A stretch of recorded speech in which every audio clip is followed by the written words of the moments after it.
Tapi di Indonesia itu yang kita khawatir seolah-olah bahwa kalau yang membela Palestina itu Muslim, sementara yang kemudian mendukung Yahudi itu adalah non-Muslim, dan itu realitasnya kalau kita lihat di media sosial seperti itu memang.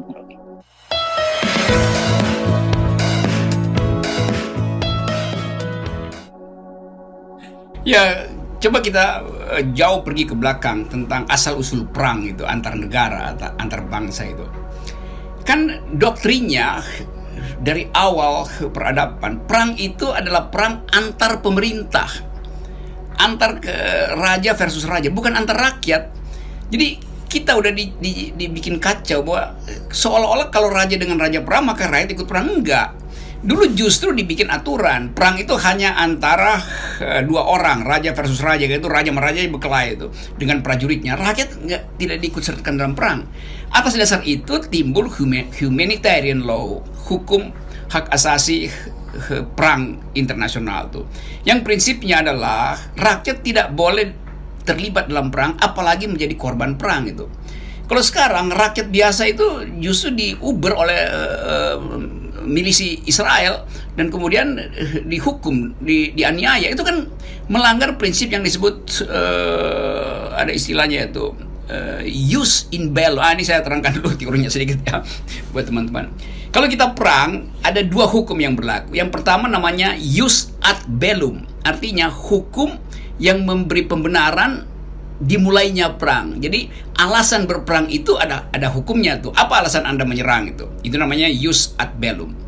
Kalau sudah terjadi peperangan, berlaku prinsip baru, jus in bello, hukum di dalam peperangan. Inti dari jus in bello itu, rakyat sipil harus dilindungi baik oleh penyerang maupun oleh yang diserang. Jadi dua belah pihak harus melindungi rakyat di masing-masing tempatnya. Jadi misalnya penyerang Israel harus melindungi rakyat Israel sekaligus melindungi rakyat Palestina. Demikian sebaliknya, penyerang Palestina harus melindungi rakyat sendiri dan melindungi rakyat musuhnya. Karena yang berperang bukan rakyat dengan rakyat, tapi pemerintah dengan pemerintah. Itu prinsip di dalam hukum internasional. Nah, kalau kita misalnya bisa terangkan pada publik kita, maka kita mengerti bahwa itu adalah konflik antara kekuasaan versus kekuasaan. Dalam keadaan sekarang Israel surplus kekuasaan, maka dia agresi terhadap Palestina, mau mengusir Palestina dari Gaza. Padahal Gaza ada di bawah lindungan hukum humanitarian internasional. Jadi Israel mengkhianati atau mengabaikan hukum internasional. Karena itu Israel mesti diseret ke dalam pengadilan internasional karena menganeksasi satu wilayah itu. Kan itu prinsipnya. Nah, kalau itu kita bisa terangkan, berhenti seluruh sinyal agama atau asumsi-asumsi teologis dalam perang itu. Kita mesti lihat itu. Jadi bangsa ini mesti dididik melihat hal-hal di dalam keadaan real, bukan dalam keadaan yang diimajinasikan itu. Nah, memang kemudian tapi itu kan mayoritas, memang iya, karena itu mayoritas Muslim. Tetapi yang berperang juga di dalamnya ada Kristen, demikian juga yang diserang. Jadi saya mau terangkan itu dalam upaya untuk melihat dua fungsi tadi, jus in bello, yaitu hukum ketika berperang, dan jus ad bellum, alasan untuk berperang. Israel tidak punya alasan untuk berperang, jus ad bellum, karena itu Israel adalah agresor dari segi itu tuh. Jadi nggak ada urusan dengan agama, memang Israel agresor. Itu satu poin dalam hukum internasional. Dalam hukum kita, Undang-Undang Dasar kita mengatakan, belahlah mereka yang teraniaya, karena kita pernah mengalami imperialisme. Jadi karena itu kita membela Palestina, bukan karena Palestina Muslim, tapi dia ada dalam posisi teraniaya, dan kita sebagai bangsa yang pernah teraniaya menganggap itu sebagai pekerjaan etis. Dan itu pesan konstitusi. Jadi kalau kita bela Palestina, itu karena konstitusi kita bilang begitu. Filosofi dari konstitusi kita adalah bela mereka yang teraniaya. Kan itu soalnya tuh. Dan yang mengagresi kan Israel, yang menyerang adalah Israel. Jelaskan dalam konstitusi kita disebutkan bahwa penjajahan di atas muka bumi itu harus dihapuskan, dan kemudian kita juga harus menciptakan perdamaian dunia. Itu clear. Jadi di situ sebenarnya kita itu tidak boleh hidup dalam kepompong sebagai sebuah bangsa ya, karena bagaimanapun kita bagian dari masyarakat global. Itu saya kira amanahnya. Karena berkaitan dengan konstitusi tadi kan kita mesti menjadi menarik, karena beberapa diskusinya menjadi lebih menarik, Bung Rocky, karena kita mengamati kan selama pemerintahan Presiden Jokowi gitu ya, 6 tahun ini memang cenderung lebih inward looking gitu. Jadi dan kita peran-peran kita di dunia internasional nggak usah sampai ke urusannya Palestina, urusan ASEAN saja yang tadinya peran kita sebagai big brother ini kan sekarang sudah tidak kelihatan lagi gitu, apalagi ngomongin soal ke bangsa-bangsa di dunia, Bung Rocky. Itulah kelemahan Indonesia hari ini, dia nggak bisa bikin proyeksi potensi konflik di Timur Tengah tuh. Padahal Indonesia dulu berperan selalu di dalam konflik Timur Tengah karena Indonesia dianggap mampu untuk menyumbang pada perdamaian.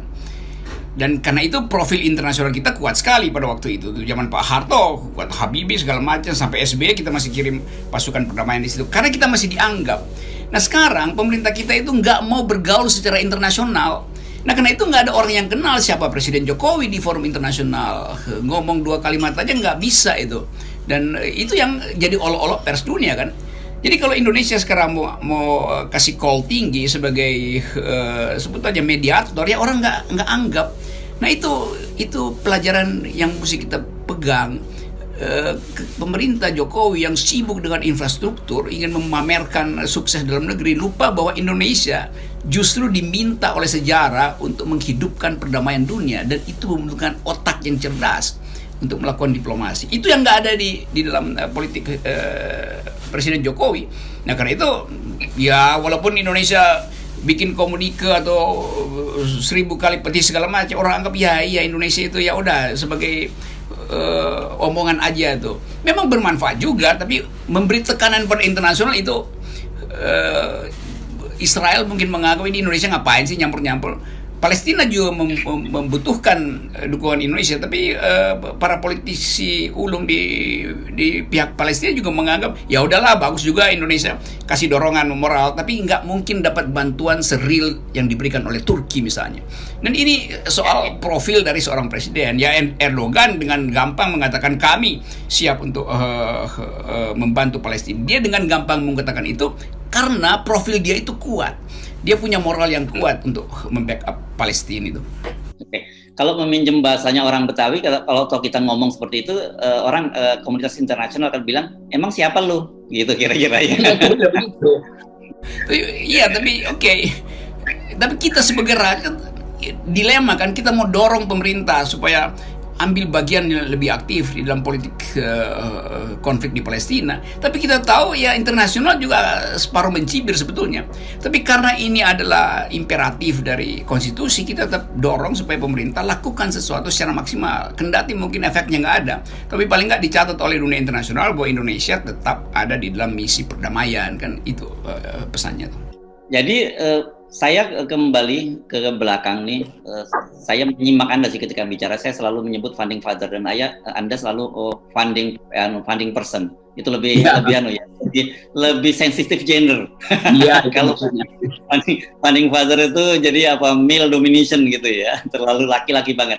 Nah para founding person kita gitu, itu kan luar biasa dengan tadi kita kesitir bagaimana mereka merumuskan dalam amanat konstitusi kita dalam penjajahan di atas muka bumi dia harus dihapuskan, kemudian kita harus menciptakan perdamaian di muka bumi.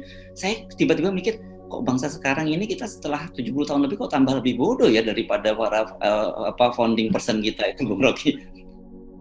Ini sebetulnya kalau mereka masih hidup di tempelang semua nih petinggi-petinggi negara ini, bego amat lu. Gua udah bilang dulu filosofinya adalah ciptakan perdamaian dunia, aktif di dalam mempromosikan diplomasi.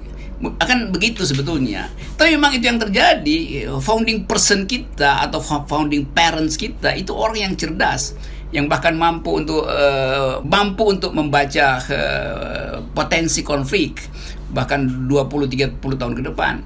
Nah pemerintah kita sekarang nggak punya kemampuan itu untuk memprediksi, bahkan nggak bisa. Apalagi bikin ekstrapolasi bahwa Asia Tenggara dalam 2 tahun ke depan itu konfliknya akan berubah menjadi dari konflik dagang menjadi konflik terbuka karena variabel ABCD itu. Jadi itu yang nggak ada tuh. Bukan sekedar analisnya yang tanggung, tapi presiden nggak kasih semacam cahaya. Jadi sibuk atau senang di dalam negeri. Padahal dunia ini adalah dunia yang terkoneksi secara ekonomi politik dengan peristiwa-peristiwa global. Nah sekarang orang lihat Indonesia jadi bisu dalam politik internasional. Ya bahkan dalam politik dalam negeri aja dia bisu kok. Saya membayangkan kalau Bung Karno sama Bung Hatta itu masih hidup atau melihat dari dunia sana, beliau pasti marahin itu ya, pemerintahan sekarang ini dalam situasi begini sebenarnya lu ngapain bikin malu gua aja sebagai para founding parent kita sebagai bangsa yang besar ini. Ya dulu Bung Karno bahkan bikin pidato make new world to make the world a new. Jadi dia berupaya untuk menghidupkan diskursus intelektual dalam membaca politik dunia tuh. SBY terlibat dalam banyak konferensi internasional. Nah karena itu mungkin bahkan Pak Yusuf Kala juga berupaya untuk Pak Yusuf Kala berupaya untuk memberi porsi pada politik luar negeri dengan mewakili Presiden Jokowi. Tapi orang tak melihat lah presidennya kan Jokowi. Kenapa Jokowi gagu dalam soal-soal diplomasi itu soalnya tuh. Oke, Bung Rocky. Jadi dengan melihat profil dari pemimpin kita, terutama Pak Jokowi, memang kita tidak perlu berharap banyak dalam konflik Israel. Tetapi saya kira seperti kembali kita sampaikan, kalau toh pemerintah nggak berbuat, masyarakat kita itu kan bisa berbuat banyak, dan tetapi mesti lebih proporsional lagi melihat persoalan Palestina. Jadi ini bukan persoalan konflik antar agama, apalagi kemudian dilokalisir menjadi Kristen dan Islam, itu kan menjadi sangat sensitif di Indonesia. Ya, itu yang saya ingin, atau melalui FNN kita ingin ucapkan prinsip-prinsip hak asasi manusia, supaya itu yang menjadi pegangan baik waktu kita membahas Israel Palestina maupun kalau kita mendengar peristiwa tragis yang terjadi di Poso itu. Tentu kita ingin agar supaya dunia ini tumbuh damai, dan perdamaian itu hanya bisa berlangsung kalau ada kesepakatan intelektual tentang prinsip-prinsip dasar demokrasi dan prinsip-prinsip dasar humanisme itu sebetulnya. Nah itu kalau tidak bisa dilakukan oleh negara, baiklah melalui masyarakat sipil kita berdayakan energi di kita untuk mengakrabkan diri sebagai warga negara. Karena pertama-tama kita adalah warga negara yang beragama Muslim, yang beragama Kristen, beragama Buddha segala macam. Jadi prinsip pertama adalah kita warga negara. Karena itu kita diatur oleh hukum yang sama, yaitu konstitusi itu. Itu dasar filosofi kalau kita menyebut kita bernegara. Ya. Jadi sekali lagi ketika kita melihat konflik Palestina, please fokus untuk support rakyat Palestina. Justru jangan malah ditarik persoalan di Palestina menjadi persoalan domestik kita dan menjadi bahan pertengkaran baru antara kita yang kita sebut tadi sebagai false dikotomi. Kita melihat. Ya, saya kira itu betul, false dikotomi itu. Bahwa ada di Poso terjadi, ada di Palestina, jangan dibandingkan. Dua-duanya itu adalah fungsi dari hak asasi manusia, bukan yang satu lebih penting, yang lain kurang penting. Jadi tetap kita pegang prinsip itu, bahwa kalau negara gagal untuk menciptakan rasa damai, ya terpaksa rakyat harus melegakan diri untuk berdamai dengan tetangga kita dalam keadaan apapun. Karena itu juga prinsip-prinsip universal humanisme. Baik, terima kasih Bung Rocky. Oke. Ya, salam perdamaian di Palestina dan juga di seluruh dunia.